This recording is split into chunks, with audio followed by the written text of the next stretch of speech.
Sir বলো।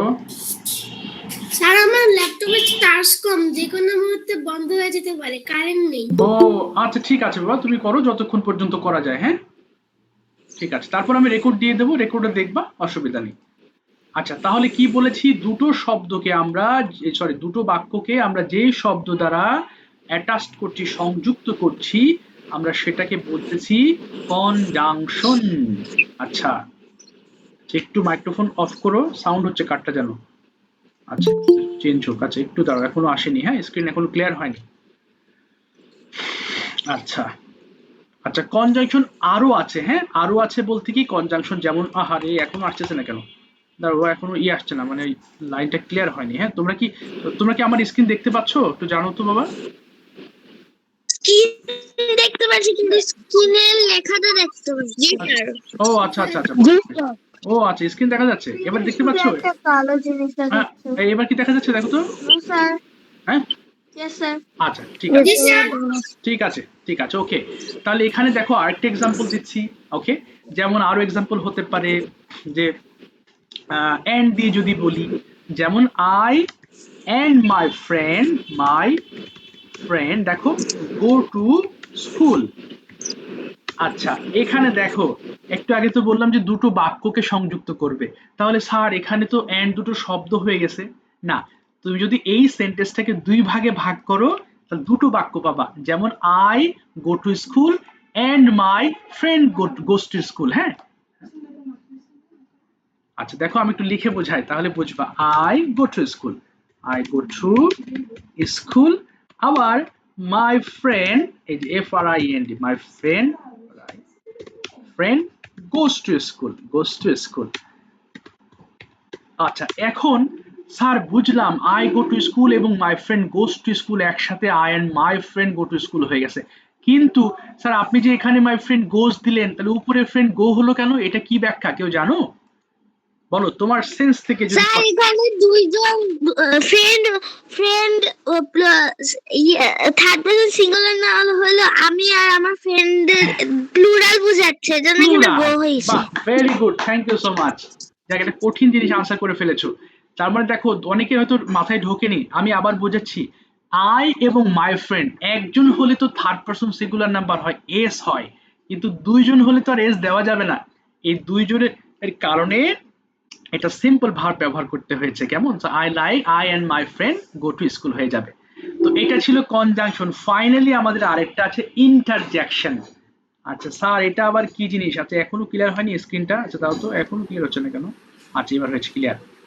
আচ্ছা, এবার দেখো কি বলেছি, ইন্টারজ্যাকশন কি বলো দেখি, জানো?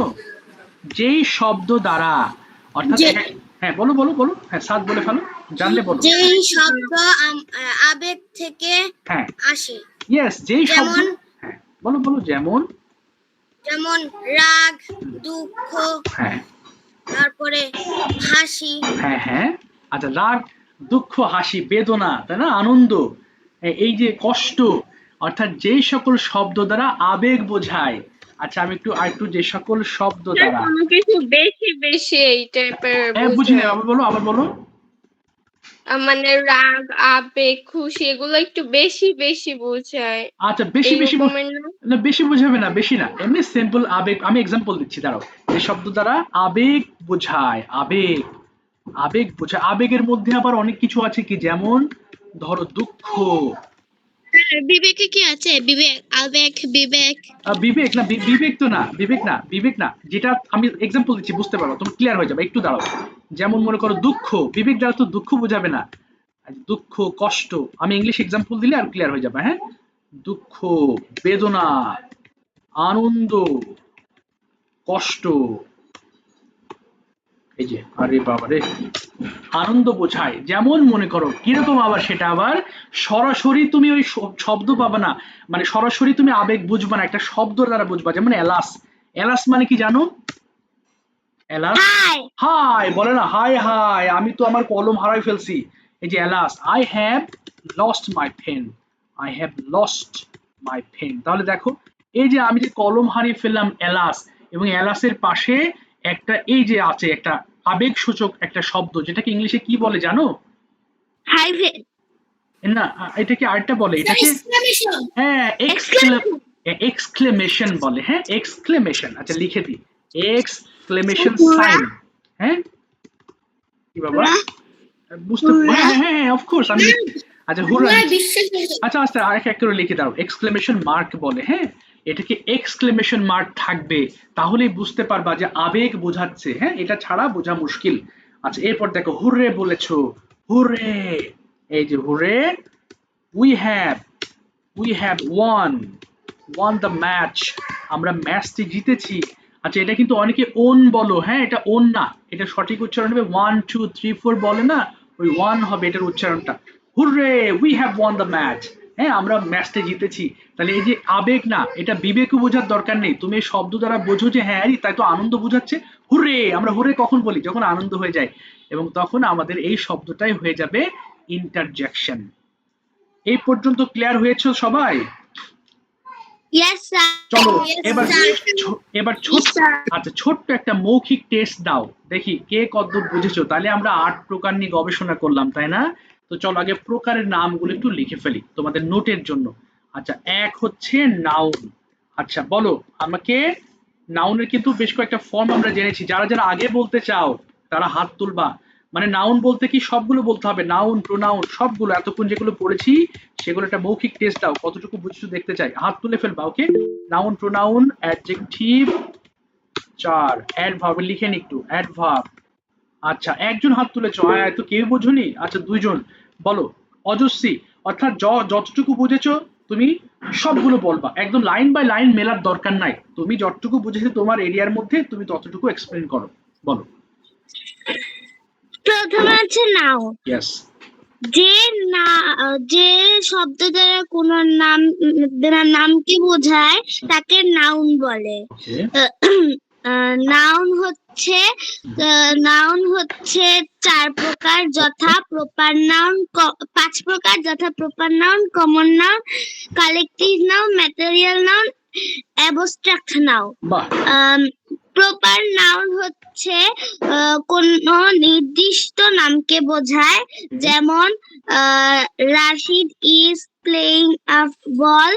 এখানে রাশিদ হচ্ছে একটি প্রপার নাউন, কারণ এটা একজন ছেলের নাম বোঝায়। কমন নাউন হচ্ছে কোন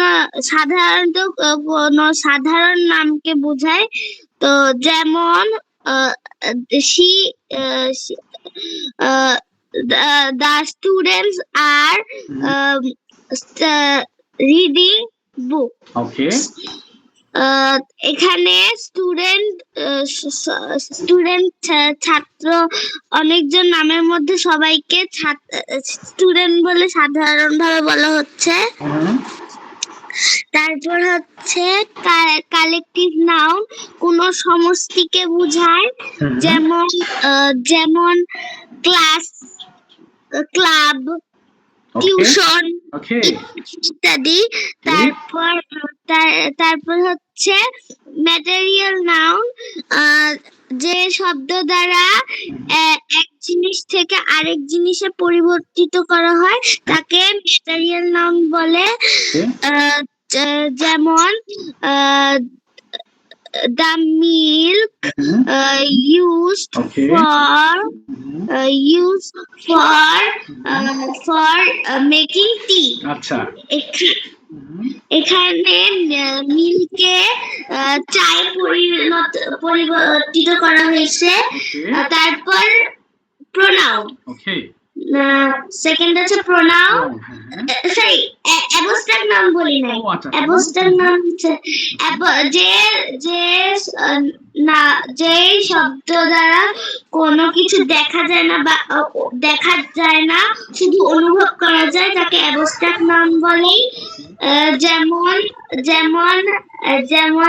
হচ্ছে অনেস্টি, কাইন্ডনেস, হ্যাপিনেস ইত্যাদি। তারপর সেকেন্ড আছে প্রোনাউন, নাউনের পরিবর্তে যে শব্দটি ব্যবহার হয় তাকে প্রোনাউন বলে। যেমন Rashid is playing football. He is a good boy. এখানে রাশিদের পরিবর্তে হি তাকে বলা হয়েছে Okay. সেকেন্ডে। হুম, তারপর হচ্ছে অ্যাডজেক্টিভ। okay. অ্যাডজেক্টিভ হচ্ছে নাউন বা প্রোনাউনের বৈশিষ্ট্য, মানে যে গুণ দোষ, আকার, আকৃতি, সংখ্যা, রং ইত্যাদি। যেমন হচ্ছে my sister is a brilliant girl. এখানে brilliant হচ্ছে একটা অ্যাডজেক্টিভ। Okay. তারপরে হচ্ছে ভার্ব, ক্রিয়া। কোনো কিছু কাজকে ভার্ব বলে, যেমন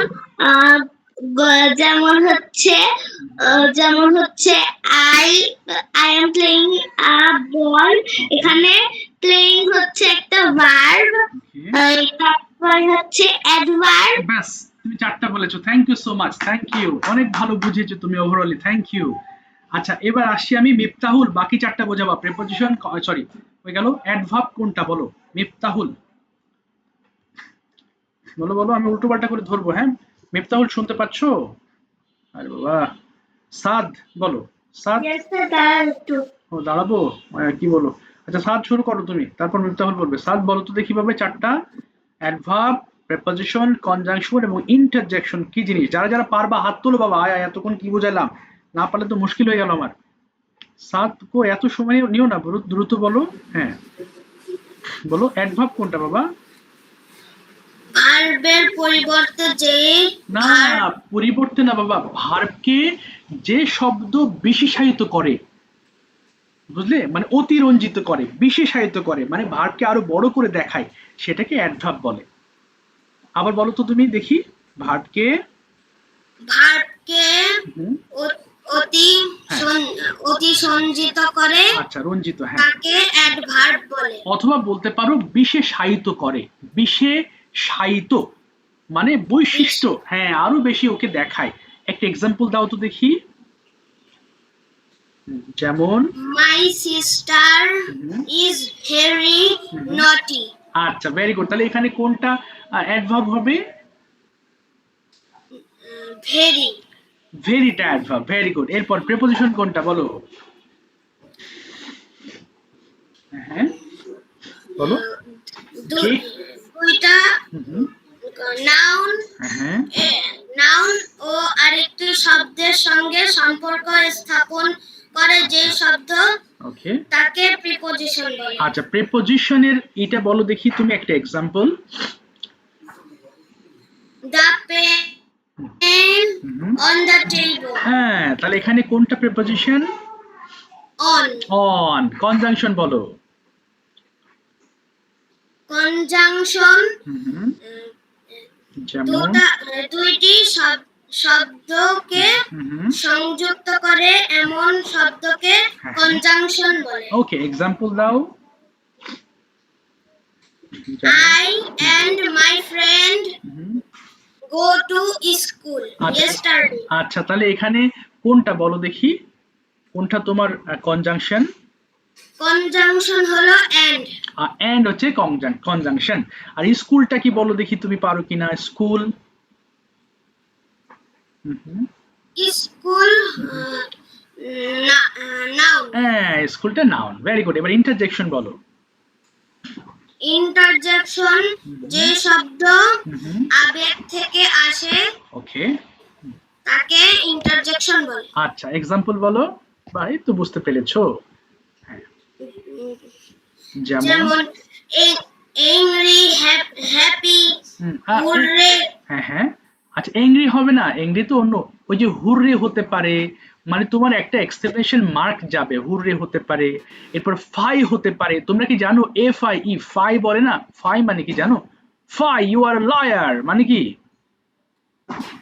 হ্যাঁ, ফাই মানে ছি। FIE, ফাই মানে ছি, বলে না? Fie, you are a liar, ছি তুমি একটা মিথ্যাবাদী। ঠিক আছে, থ্যাংক ইউ, ভালো বলেছো তুমি, অসংখ্য ধন্যবাদ, একবার বুঝে বেশ ভালো বলেছো।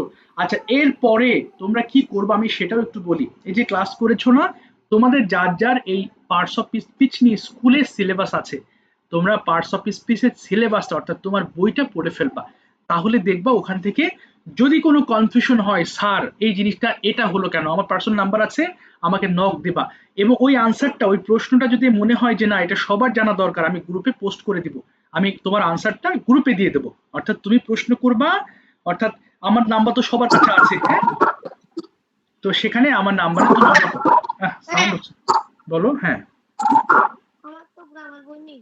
বুঝিনি বাবা। আমাদের স্কুলে গ্রামার বই দেয় না, পড়ায় না। পড়ায় নেই, আচ্ছা সমস্যা নেই, না থাকলে নাই, তুমি শিখছো। আচ্ছা তোমাকে তো খুঁজছি বাবা, তোমার নামটা কি যেন ভুলে গেলাম যে। অদ্রিজ। ও অদ্রিজ, আর তুমি এই নামে আসছো, আচ্ছা তুমি নাম তো তোমাকে খুঁজছি, ভেরি গুড। আচ্ছা স্যার অদ্রিজ, আমার গ্রামার বইতে অনেক কিছু লেখা যায় আমি নিজেও পড়ে বুঝতে পারি না। আচ্ছা তুমি সব পড়তে যেও না, তুমি প্রেপোজিশনের এই সরি মানে এই কি বলে এই আজকে যে লেসনটা পড়েছো ওটা তুমি একটু পড়বা পুরোটা, হ্যাঁ। বইতে অনেক, ওই যে বললাম না এক এক ক্লাসের এক এক বই আছে, আমার কাছেও এরকম মোটামুটি অনেক বই আছে, এবং অনেক বইয়ের মধ্যে অনেক, আবার অনেক টিচারের মধ্যে অনেক ধরনের সংজ্ঞা আছে, এই জন্য সব সংজ্ঞা ফলো করতে গেলে মুশকিল হবে, তুমি পড়ে বুঝবা, গ্রামার হচ্ছে বোঝার জিনিস, এই যে বললাম না সংজ্ঞা, এটা সারা জীবনেও শুধু ওই প্রথম একটা দুইটা ক্লাসে লাগে, আর কখনোই সংজ্ঞা লাগে না, বরং ওই সেন্টেন্সে তুমি ওয়ার্ডটা ব্যবহার করতে পারছো কিনা এটা জানা বেশি প্রয়োজন, হ্যাঁ। এই কারণে আমাদের এই এই একটা ক্লাসে আমরা মোটামুটি পার্টস অফ স্পিচ শেষ করলাম, কিন্তু তারপরও বলছি আমি তোমাদের কিছু হোমওয়ার্ক দিব, খুবই গুরুত্বপূর্ণ হোমওয়ার্ক, ওকে, এখন না, একটু পরে বলে দিব। এই জন্য বলছি ক্লাসের বইটা তুমি যতটুকু পারো বুঝবা, যদি কোথাও আটকে যাও আমাকে একটু স্ক্রিনশট দিলে বা আমাকে একটু ভয়েস দিলে, স্যার এখানে একটু আটকে গেলাম, এই জিনিসটা কেন হলো, আমি রিপ্লাই করবো, হ্যাঁ, অসুবিধা নেই। আর ক্লাসের সময় হয় কি, এই জন্যই বললাম, আমি তখন কাকে যেন বলেছে আমার তো মনে নেই, যে বই থেকে বই খুলে ক্লাস করবে না, তাহলে মাথায় থাকবে না, কারণ কি তুমি একবার এটা দেখছো, স্যার এটা দেখতো, এই মানে উল্টো পাল্টা তুমি মনোযোগ ধরে রাখতে পারবে না, এই জন্য তোমার মনোযোগ বিচ্ছিন্ন হবে, এবং তুমি যখন অন্যান্য আরো বিভিন্ন ধরনের কোয়েশ্চেন্স করবা তখন সবার মধ্যে একটু উৎকণ্ঠা তৈরি হবে, স্যার এটা কেন ওটা কেন, তখন এই যে শিখাচ্ছে এটা কুল ব্রেনে শিখছো না, তখন আর কুল থাকবে না, তখন অস্থির হয়ে যাবা, এই জন্য ক্লাসটা শেষ করবা। বাট আমার নাম্বার তো আছেই তোমাদের কাছে, ওই যে বললাম ক্লাস শেষ করে যদি কোথাও আটকে যাও আমাকে জানাবা, আর ক্লাসের শেষে আমি তোমাদের ভিডিও দিয়ে দেবো, এটাও তুমি একটু দেখলে। আচ্ছা ফাতেমা হাত তুলে আছে, এই কোথায় গেল ফাতেমা, বলো। হ্যাঁ বলো। স্যার, আমি এখন বই খুলি না, আমি কিছু আগে পড়ছিলাম ম্যাটেরিয়াল, যে আপনি বললেন যে এক জিনিসের একটা পরিবর্তন করা হয়, কিন্তু আমাদের বই লেখা তো আছে যে জিনিসটা গণনা করা যায় না। গণনা করা যায় না, ওটাও হবে, আচ্ছা ওটাও তো আরেকটা বৈশিষ্ট্য, যেমন তোমার এই যে ওই জানো মিল্ক, দুধ তো গণনা করা যায় না, তাই না, বুঝতে না পেরেছো, স্যার। এটা ওর মধ্যে যাবে, কিন্তু মূল জিনিসটা দেখো, এই যে তোমার যে এক্সাম্পল, একটা এক্সাম্পল দাও তো, কি আছে তোমার বইতে, কি আছে? এই the the yeah the hmm, um, যা, আচ্ছা এক্সাম্পল খুঁজে পাচ্ছ না? হ্যাঁ হ্যাঁ মিল হ্যাঁ, এই যে মিল্ক আছে না, এই যে মিল্ক আছে, তো এই যে মিল্ক আছে দেখবা আয়রন থাকবে, উড থাকবে, অর্থাৎ কোনো বস্তুবাচক জিনিস থাকবে, বাট ওই জিনিসটাকে তুমি আরেকটা বস্তুতে রূপান্তর করতে পারো, যে এক্সাম্পল গুলো দেওয়া আছে না সবগুলো দেখবা কোনো না কোনো বস্তুতে রূপান্তর করা যাবে।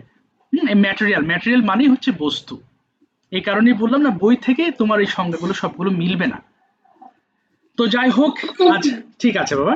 আচ্ছা এবার আসি তুবা, তুমি একটু বলো, তুমি বলবা হচ্ছে অ্যাডজেক্টিভ এবং অ্যাডভার্ব, এ দুটো বলো, অ্যাডজেক্টিভ এবং অ্যাডভার্ব, হ্যাঁ বলো। Sorry sir. হাই হাই, তুমি অ্যাডজেক্টিভ কোনগুলো বলো, পারবে তো, তুমি বলো অ্যাডজেক্টিভ কোন শব্দ, একটা এক্সাম্পল দাও। না বলতে চাইলে তো মুশকিল হবে, ফাতেমা বলো, অ্যাডজেক্টিভ এবং অ্যাডভার্ব বোঝাও, ফাতেমা। অ্যাডজেক্টিভ হুম, বলো নাম ও প্রোনাউনের দোষ গুণ অবস্থা আকার সংখ্যা বোঝায় তাকে অ্যাডজেক্টিভ বলে। এক্স্যাক্টলি, একটা example. I have a big house. ওকে, এখানে বিগটা হচ্ছে অ্যাডজেক্টিভ। এক্স্যাক্টলি, অ্যাডভার্ব বোঝাও। অ্যাডভার্ব ইয়েস, ভার্বের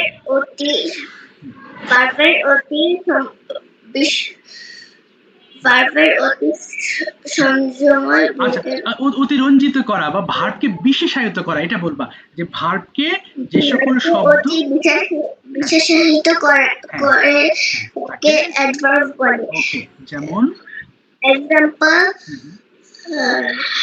She runs very fast. Yes, তাহলে এখানে এটা হচ্ছে adverb. এটা অ্যাডভার্ব। ঠিক আছে, থ্যাংক ইউ। জান্নাত বোঝাবা কনজাংশন এবং ইন্টারজেকশন। ওকে, হ্যাঁ জান্নাত, কনজাংশন এবং ইন্টারজেকশন বোঝাও। হায় হায়, কথা বলতে হবে তো। আচ্ছা রাফি বলো, কনজাংশন এবং ইন্টারজেকশনটা বোঝাবা, বলো। স্যার হ্যাঁ হ্যাঁ, কনজাংশন তাহলে দুটি যেসব, সেন্টেন্সকে হ্যাঁ বলো, যে যেসব, সংযুক্ত করে তাকে কনজাংশন বলে। ইয়েস, এক্সাম্পল, উদাহরণ দাও। যেমন যেমন মনে করো I and my friend go to school, তাহলে এখানে কোনটা I conjunction? and my friend go to school. তাহলে এখানে কনজাংশন কোনটা? And আচ্ছা, ইন্টারজেকশন কি হবে বলো দেখি। আবেগ, যে শব্দ দ্বারা আবেগ বোঝায়। ইয়েস, যেমন এক্সাম্পল, যেমন I am hurray, very tired. না ওখানে ওই যে হুররে আসবে, হুররে, ফাই, এই ওয়ার্ড গুলো আসবে, হ্যাঁ, এলাস, অর্থাৎ শব্দের শুরুতে যে একটা এক্সক্লেমেশন মার্ক দিয়ে যে ওয়ার্ডটা থাকে সেটাই মূলত আমাদের ওই ইন্টারজেকশন শব্দ। ওকে, আচ্ছা আর কেউ বলতে চাও কিছু বাবা? আর কেউ বলতে চাও? আচ্ছা এবার একটু শোনো, আমরা যে সপ্তাহে, হ্যাঁ বলো বলো। স্যার আগে কি আমাকে বলেছিলেন? হ্যাঁ তোমাকে তো কয়েকবার বলেছি, তুমি ক্লাস করার সময় কি বাইরে চলে যাও? জি না স্যার। তাহলে তুমি কোথায় ছিলে বাবা? তোমাকে কয়েকবার ডেকেছি। আর যাই হোক, আমি আবার ডাকছি, মনোযোগ দিবা, হ্যাঁ, কারণ একটু বিচ্ছিন্ন হয়ে গেলেই কিন্তু অনেক কিছু মিস হয়ে যাবে। আচ্ছা তোমাদের আজকে শুক্রবার, রবিবার একটা পরীক্ষা নেব স্যার, কিসের উপরে? সেখানে 15টা বাক্য থাকবে। 15টা বাক্য, তোমাকে 15টা বাক্য থেকে এই 8টা parts of speech find out করতে হবে এবং সেটার নাম লিখতে হবে। আমি একটু এক্সাম্পল দিচ্ছি, যেমন আমি লিখলাম, আমি দাগ দিয়ে দেব, ধরো বললাম he is a good boy, is a good boy. তো এখানে মনে করো হিটা দিলাম, হি এর নিচে দাগ থাকবে, তোমাকে শুধু আনসার লিখতে হবে। সেটা কি? মনে করো 1 নম্বর, হি, দাগ দিবা প্রোনাউন। এইভাবে 15টা প্রশ্নের আনসার করতে হবে। হ্যাঁ, বুঝতে পেরেছো পরীক্ষার ধরনটা বাবা? আমি লিখে দেব যে বাক্য থেকে, হ্যাঁ বাক্য থেকে পার্টস অফ স্পিচ বের করে সেটার নাম লেখো। ওকে, অবশ্যই তোমাকে 15 পেতে হবে, তাহলে এই লেসনের সার্থকতা হবে। বাট পড়তে পড়তে কোনো অসুবিধা হলে আমাকে জানাতে হবে। কিভাবে পরীক্ষা নেব বলেছি? রবিবার, আগামী রবিবার। স্যার পরীক্ষার প্রশ্ন দেওয়ার পর কতক্ষণ সময় দেওয়া থাকবে? দেখো ফোন তো তোমাদের হাতে থাকে না, তোমাদের প্যারেন্টসদের হাতে থাকে। অনেক সময় হয় কি যে প্যারেন্টসটা বাইরে থাকেন, হ্যাঁ, বা ব্যস্ত থাকে, ফোনে অনেক কাজ থাকে, এই জন্য খুব তাড়াহুড়া করার দরকার নেই। কিন্তু যেদিনকে প্রশ্ন দেবো সেই দিনের ভিতরেই আনসার পাঠাবা। অনেক সময় হবে যে তোমরা স্কুলে আছো হয়তো রবিবারে, আমি হয়তো দিয়েছি প্রশ্ন হয়তো 11টার সময়, তো 11টার সময় তো আর পরীক্ষা দেওয়া সম্ভব নয়, এই জন্য অস্থির হবে না। অর্থাৎ তুমি চেষ্টা করবে স্কুল থেকে আসার পর একটু রিল্যাক্স হয়ে তুমি তুমি যখন সুযোগ পাবে তুমি ওই দিনের ভিতরে লিখে খাতার ছবিটা গ্রুপে দিবা না কেউ। ওকে, কারণ কি গ্রুপে দিলে তো পরীক্ষার কোনো সিক্রেসি থাকলো না, ওটা তো প্রকাশ হয়ে গেল। কি করতে হবে? গোপন ভাবে আমাকে আমার নাম্বারে দিবা এবং অ্যাট লাস্ট তোমাদেরকে আমি দিয়ে দেবো, তোমাদের নাম্বারগুলো দিয়ে দেবো। যেমন দেখো আমি একটু, হ্যাঁ হ্যাঁ এই রবিবারে বাবা, হ্যাঁ হ্যাঁ এই সপ্তাহে নামের সপ্তাহে আমরা প্রেপোজিশন ধরবো। সো প্রেপোজিশনের ক্লাসটা যেন কেউ মিস করবা না, মানে কেউ কোনো ক্লাস মিস দিবা না, যেহেতু মাসে আমরা 4টা ক্লাস পাবো অনলি। ঠিক আছে বাবা, দেখে দেখে দিলে তো তুমি সবই লিখতে পারবা। তুমি প্রথমে পিডিএফ পড়বা বা তোমার বই পড়বা, পড়ার পরে তোমার যতটুকু নলেজ হবে সেই নলেজের উপরে তুমি যতটুকু পারো 8টা জিনিসের উপরে তুমি একটা ছোট্ট অ্যাসাইনমেন্ট দিবা। স্যার কিভাবে কি করতে হবে দেখো, প্রথমে নাউন, তুমি যতটুকু বুঝেছো, বারবার শুনো কিন্তু আমি বলছি না যে বই থেকে করো, তাহলে কোনো লাভ হবে না। আচ্ছা প্রথমে ধরুন আমি নাউন লিখলাম, নাউন কাকে বলে সেটা লিখলাম, একটা এক্সাম্পল দিলাম, শেষ। এক্সাম্পল ওকে। তারপরে প্রোনাউন, এই যে আমি এটা দিয়ে দেবো, প্রোনাউন কাকে বলে, এরপর এক্সাম্পল, একটা এক্সাম্পল উদাহরণ দিবা, এক্সাম্পল। বুঝতে পেরেছো তোমরা? ক্লিয়ার হয়েছো কি? হ্যাঁ, অর্থাৎ এটার উপরে মঙ্গলবারে প্রেপোজিশন মানে একটা করতে হবে, তাহলে কি হবে পুরো সপ্তাহ জুড়ে তুমি গ্রামার নিয়ে একটু গবেষণার মধ্যে থাকতে পারবা, তোমার মনে হবে যে হ্যাঁ তুমি ক্লাস করছো রেগুলার। বুঝতে পেরেছো? তার মানে কি সোমবারে কি হবে? সোমবার কিছু হবে না বাবা, রবিবারে পরীক্ষা দিব, আর মঙ্গলবারে তুমি চাইলে আজকের মধ্যেও লেখা শুরু করতে পারো, আমাকে মঙ্গলবারে দিতে হবে অ্যাসাইনমেন্ট। হ্যাঁ, বুঝতে পেরেছো? অর্থাৎ তুমি চাইলে আজকেও লিখতে পারো, কালকেও লিখতে পারো, কিন্তু মঙ্গলবারেই দিবা আমাকে। আগে দিলে সেটা আমি চেক করতে পারবো না, মঙ্গলবারই আমি চেক করবো। হ্যাঁ, সময় থাকবে না তো এই জন্য। বুঝতে পেরেছো কি বলেছি? তাহলে আমি আবার একটু বলছি, রবিবার আর কোনো ক্লাস মিস দিও না প্লিজ। আমরা অনেক কিছু শিখবো, কিন্তু মাথা ঠান্ডা করে রবিবার পরীক্ষা নেব, আর মঙ্গলবার তোমরা আমাকে একটা অ্যাসাইনমেন্ট দিবা, ব্যাস শেষ। আর কোনো কথা আছে বলো, আমার আরেকটা ক্লাস শুরু হবে তো বাবা, আমাকে আজকের মতো বিদায় নিতে হবে। কারো কোনো প্রশ্ন আছে জিজ্ঞেস করো আমাকে। No sir. আচ্ছা, স্যার হ্যাঁ বলো বলো বাবা, কি যেন ডাকলে, বলো। স্যার আপনি বুঝি নাই, আবার বলো, বুঝি নাই। আমাকে রুটিনটা দেন নাই। রুটিন না, শুধু ফ্রাইডেতে বাবা, অনলি ফ্রাইডেতে তোমাদের ক্লাস। না এছাড়া স্পোকিং ও আচ্ছা, স্পোকেনের রবি মঙ্গল বৃহস্পতিবার রাত 8:45 থেকে 9:45, একটু লিখে নাও, রবি মঙ্গল বৃহস্পতি রাত 8:45 থেকে 9:45, এটা তোমার রুটিন স্পোকেনের। 9:45 থেকে 10:45। তোমাদের না বাবা, ওটা অন্যদের বাবা, আমার তো স্পোকেন অনেকগুলো ব্যাচ, তোমরা অনেকগুলো ব্যাচ থেকে পড়ো। হ্যাঁ, এখানে এই জন্য বললাম রুটিন আমি একজনই বলেছি, সবার না। তোমাদের তো রুটিন চেঞ্জ হয় নাই বাবা অজস্রী, তোমার যে রুটিন জানো সেটা তোমার, ও তোবার জিজ্ঞেস করেছে অন্য ব্যাচে পড়ে কেমন। আচ্ছা স্যার, এটা তো স্পোকেন ক্লাসের রুটিন। না এটা না, ওটা দেখেছো, এটা ঝামেলা হয়ে গেল। মিফতাহুল, তুমি তো স্পোকেন পড়ো না, ওই স্পোকেনে পড়ে, ওটা স্পোকেনের রুটিন। হ্যাঁ, তোমাদের রুটিন শুধু শুক্রবার 8টা থেকে 9:30। ওকে, সাদ কোনো প্রশ্ন করতে চাচ্ছ বাবা? সাদ, স্যার হোমওয়ার্ক কি হচ্ছে হোয়াটসঅ্যাপে গ্রুপে পাঠাবো? হ্যাঁ হোয়াটসঅ্যাপে গ্রুপে পাঠাবা না, ওই যে অ্যাসাইনমেন্টটা আমার নাম্বারে পাঠাবা, কোনো কিছু গ্রুপে দিবা না, তাহলে গ্রুপে হলে তো সবাই দেখে ফেলবে। বুঝতে পেরেছো? স্যার ওখানে তো